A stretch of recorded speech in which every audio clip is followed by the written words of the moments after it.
قابل قدر سامعین، اللہ آپ سب کو دنیا آخرت کی وہ خوشیاں جو اللہ نے نیک لوگوں کے لیے رکھی ہیں، انبیاء علیہ الصلوۃ والسلام، حضرات صحابہ اکرام کے لیے، وہ ساری سعادتیں، ساری خوشیاں، ساری بھلائیاں آپ کو نصیب فرمائے۔ قابل قدر سامعین، میں آپ کو آج جس انسان کا سینہ اللہ سبحانہ و تعالیٰ اسلام کے لیے کھول دیتے ہیں، اس کے ساتھ کیا ارادہ کرتے ہیں، اور جس انسان کے سینے کو اللہ اسلام کے لیے بند کر دیتے ہیں، اس کے ساتھ اللہ ارادہ کیا کرتے ہیں۔ وَمَن يُرِدِ اللَّهُ أَن يَهْدِيَهُ يَشْرَحْ صَدْرَهُ لِلْإِسْلَامِ، جس کے ساتھ اللہ ارادہ کرتے ہیں وَمَن يُرِدِ اللَّهُ أَن يَهْدِيَهُ، کہ اس کو ہدایت دیں، اس کو راستہ دکھائیں، يَشْرَحْ صَدْرَهُ، اللہ اس کے سینے کو کھول دیتے ہیں، اللہ اس کے سینے کو اپنے نور سے بھر دیتے ہیں، اس کے سینے کے اندر جو تنگی ہے اس کو ختم کر دیتے ہیں، کہ اس کا سینہ اللہ کے لیے کھل جاتا ہے۔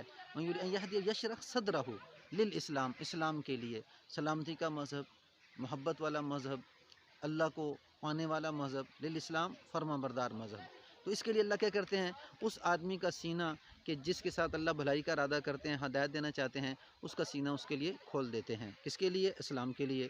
وَمَن يُرِدِ اللَّهُ أَن يَجْعَلَ لَهُ صَدْرَهُ ضَيِّقًا حَرَجًا كَأَنَّمَا يَصَّعَّدُ فِي السَّمَاءِ، اور جس کے ساتھ یہ کہ وہ انسان کیا کرے، نیکی کی طرف نہیں آ رہا، گناہوں کی زندگی میں مبتلا ہے، تو وہ انسان اللہ کو بھول چکا ہے، تو اللہ جب اس کے لیے ارادہ کرتے ہیں وَمَن يُرِدِ اللَّهُ يَجْعَلْ لَهُ صَدْرَهُ، کہ اس کے سینے کو تنگ کر دیں۔ کس کے لیے؟ اسلام کے لیے۔ اس کے لیے اسلام پہ چلنا ایسے ہو جاتا ہے جیسے کسی سخت پہاڑی پہ چلنا، اور وہ اسلام کو اپنے اوپر بوجھ سمجھتا ہے۔ وَمَن يُرِدِ اللَّهُ أَن يَهْدِيَهُ يَشْرَحْ صَدْرَهُ لِلْإِسْلَامِ وَمَن يُرِدِ اللَّهُ أَن يَجْعَلَ لَهُ صَدْرَهُ ضَيِّقًا حَرَجًا كَأَنَّمَا يَصَّعَّدُ فِي السَّمَاءِ، گویا کہ وہ آسمان پہ چڑھ رہا ہے۔ كَذَلِكَ يَجْعَلُ اللَّهُ الرِّجْسَ عَلَى الَّذِينَ لَا يُؤْمِنُونَ، اس طرح اللہ اس کے اوپر گندگی کو پھینک دیتے ہیں۔ هَذَا صِرَاطُ رَبِّكَ مُسْتَقِیمًا، اور یہ ہے سیدھا راستہ کون سا، کہ جس کا اللہ سینہ کھول دیتے ہیں۔ لَهُمْ دَارُ السَّلَامِ عِنْدَ رَبِّهِمْ، اور اس کے لیے سلامتی کا گھر ہے اس کے رب کے پاس۔ قابل قدر ساتھیو، اسلام کے لیے سینہ کھل جانا، اسلام کو سمجھنا، کیوں کہ موت کے بعد کی ساری زندگی قابل قدر ساتھیو وہ صرف اور صرف کس کے ساتھ ہے؟ اسلام کے ساتھ ہے۔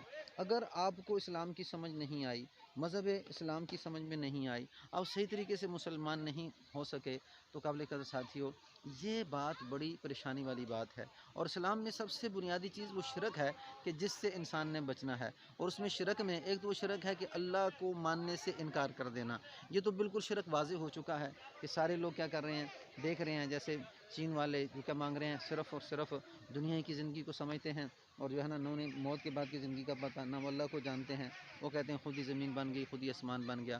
جو بت پرست ہیں، ہندو ہیں، وہ کیا کرتے ہیں کہ بتوں کی پوجا میں لگے ہوئے۔ اسی طرح بہت سارے مذہب ہیں، لیکن کیا ہے کہ ہم یہ کہتے ہیں کہ اللہ ایک ہے، اللہ کے سوا کوئی معبود نہیں، اللہ الصمد، اللہ بے نیاز ہے، لم یلد ولم یولد، نہ اس کی کوئی اولاد ہے نہ وہ کسی کی اولاد ہے، ولم یکن لہ کفوا احد، اور اس کا کوئی ہمسر نہیں ہے۔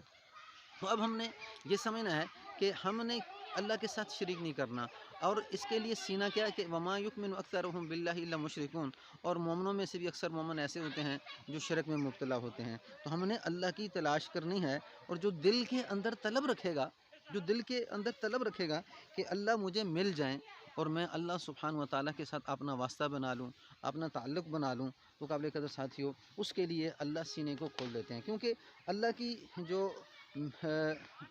اللہ تعالیٰ کو پانے کی جو علامت ہے، تو اللہ اس انسان کو وہی چیز دیتے ہیں جس کے لیے وہ محنت کرتا ہے۔ وَلَيْسَ لِلْإِنسَانِ إِلَّا مَا سَعَىٰ، انسان کو نہیں ملتا مگر وہ جو اس کی محنت کرتا ہے۔ اب انسان کے دل میں طلب ہی نہیں، اللہ کی طرف آنے کی طلب ہی نہیں، اللہ کو پانے کی طلب ہی نہیں، اور 24 گھنٹے اسے دنیا کی طلب ہے، تو اللہ اس طرح ہدایت کو بندوں کے اوپر نہیں پھینکتے۔ اللہ کا قانون یہ ہے کہ طلب ہے، تو نبی کے اندر سب سے زیادہ طلب ہوتی ہے، اور وہ نبی اللہ کے ساتھ بار بار رجوع کرتا ہے۔